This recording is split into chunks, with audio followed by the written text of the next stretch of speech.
രാഷ്ട്രീയ നേതാവ്. അദ്ദേഹം ഒറ്റയ്ക്ക് ഒരു ക്യാമ്പയിൻ ഏറ്റെടുക്കുന്നു. അതും സമൂഹത്തിന് ആപത്തായി മാറിയ, സമൂഹത്തെ കാർന്നു തിന്നുന്ന ലഹരിക്കെതിരെ. തുടക്കത്തിൽ അതൊരു സാധാരണ പരിപാടി മാത്രമായിരുന്നു.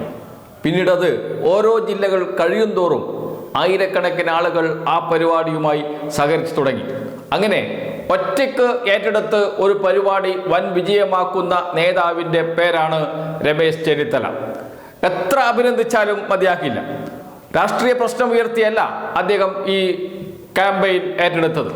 അത് സമൂഹത്തെ കാർന്നു തിന്നുന്നു, സമൂഹത്തിന് ഏറ്റവും ഗുരുതരമായ വിപത്തുകൾ സൃഷ്ടിക്കുന്നു ലഹരി. അതിനെതിരെ കേരള ജനത ഒറ്റക്കെട്ടായി പൊരുതേണ്ടതുണ്ട്, അതിന് മുന്നിൽ രാഷ്ട്രീയ പാർട്ടികളും നേതാക്കളും നിൽക്കേണ്ടതുണ്ട് എന്ന വിശാലമായ സന്ദേശമാണ് അദ്ദേഹം നൽകുന്നത്.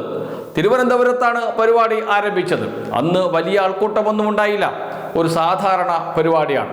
തിരുവനന്തപുരത്ത് നിന്ന് കോഴിക്കോട്ടേക്ക്, അതിനുശേഷം പത്തനംതിട്ട, കാസർഗോഡ്, കൊല്ലം, ഇപ്പോഴിതാ ആലപ്പുഴയിൽ. ആലപ്പുഴയിലെ ദൃശ്യങ്ങളാണ് പ്രേക്ഷകർ കണ്ടത്. ആയിരക്കണക്കിന് ആളുകളാണ് അണിനിരുന്നത്. ഇത്രയും ആളുകളെ അണിനിരത്തിക്കൊണ്ട് ലഹരിക്കെതിരെ ഒരു ക്യാമ്പയിൻ ഒരു പക്ഷേ രമേശ് ചെന്നിത്തലയ്ക്കല്ലാതെ മറ്റാർക്ക് കഴിയും? ഏതെങ്കിലും രാഷ്ട്രീയ പാർട്ടി തീരുമാനിച്ചാൽ എളുപ്പത്തിൽ നടത്താൻ പറ്റും.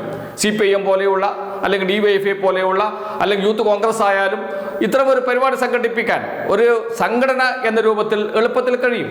പക്ഷേ ഒറ്റയ്ക്ക് നിവർന്നു നിന്ന് ലഹരിക്കെതിരെ പോരാടാൻ രമേശ് ചെന്നിത്തല തുനിഞ്ഞിറങ്ങിയപ്പോൾ ആയിരങ്ങളാണ് പിറകെ അണിനിരന്നത് എന്നോർക്കണം. അതിൻ്റെ ദൃഷ്ടാന്തമാണ് ആലപ്പുഴയിൽ നാം കണ്ടത്. അതിൻ്റെ കുറച്ചുകൂടി ദൃശ്യങ്ങൾ പ്രേക്ഷകർക്ക് കാണാം.